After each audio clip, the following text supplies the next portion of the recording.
Let's go to Egypt now, where the country's military-backed interim government is intensifying its crackdown on the Muslim Brotherhood, declaring it a terrorist organisation.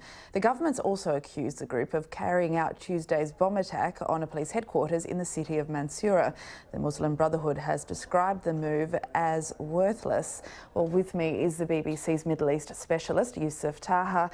Yusuf, the Muslim Brotherhood says this is a worthless move. Of course, they would say that, but this is a big deal, isn't it? Absolutely. Yeah.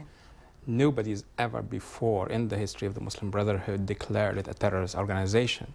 It has been banned through the decades several times. It has been outlawed but tolerated during President Mubarak's rule, 29-year rule.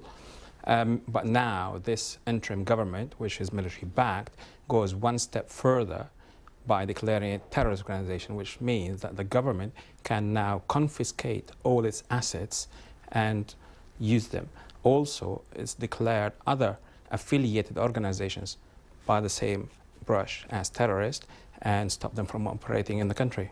So this will have wider implications far beyond the political?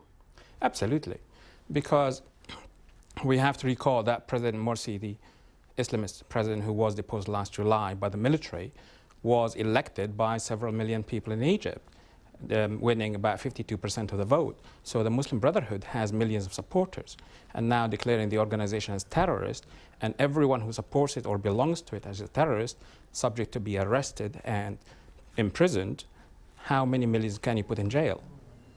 Besides, the implications are wider beyond Egypt's borders as well, because the decision from the cabinet today allows of reporting to the Arab League, so that the organization, its members, supporters, anywhere in the Arab world would also be treated the same way.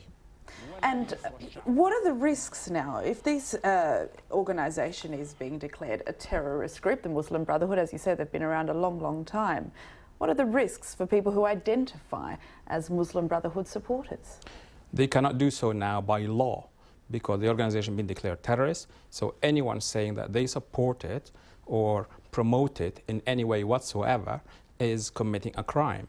And therefore, a lot of these people either will go underground or maybe leave the country, but also they will deny having anything to do with it, which means that the group, its supporters, and anybody else who belongs to it would be driven underground. And that is far more dangerous. Okay, Yusuf, good to talk to you. Thanks very much.